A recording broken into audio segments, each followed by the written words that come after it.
Well, we are back with board games all around us. Today we want to just mention a few of the games which you can create yourself. Okay, a lot of board games all go with the same sort of concept but just make something new. Well, you can easily create that same concept. You might even make something new too.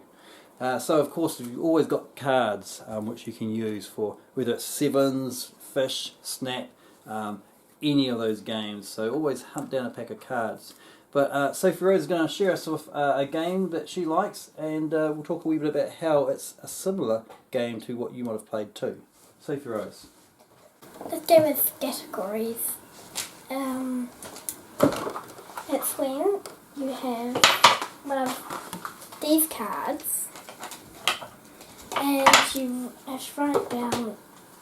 There's a time limit and there's questions on it, the card.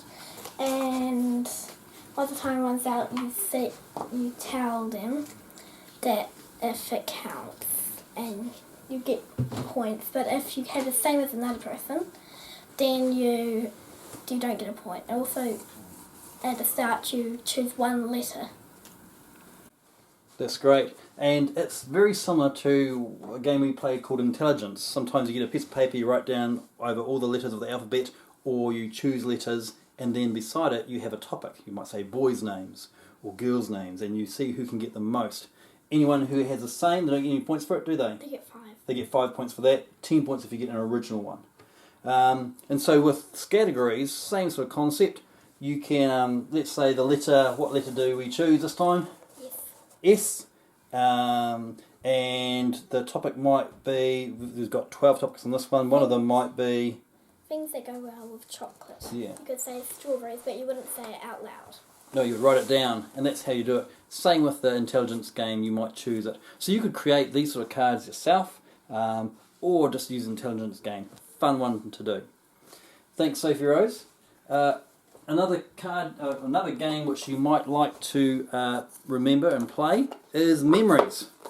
There's a New Zealand copy of a memory game. Here we go with the memory game. You probably have played it lots of times. Always good to be able to do that. And not hard to maybe print off your own images if you don't have a memory card game or set there. Or if you're into drawing, draw them out, get the kids to colour them in and give it a go. Really handy if you've got some images or words which are trickier to say and you want to try and get them to use the S's or the different sounds too. So a great little oral language game to use there too. Daniel, if you stand up here and you tell us a wee bit about what you've done. I made this game just at home, and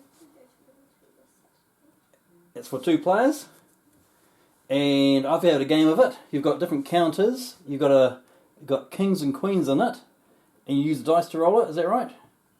And who won that first game? Yeah, I think you did. But I'm going to give you a rematch sometime soon. And maybe you can encourage your kids to create a board game of some sort. Join in and compete against them, have a go at their game. Or if you're creative yourself, maybe you come up with 1 or 2 games that you could create for your kids. And maybe even something which links to your family.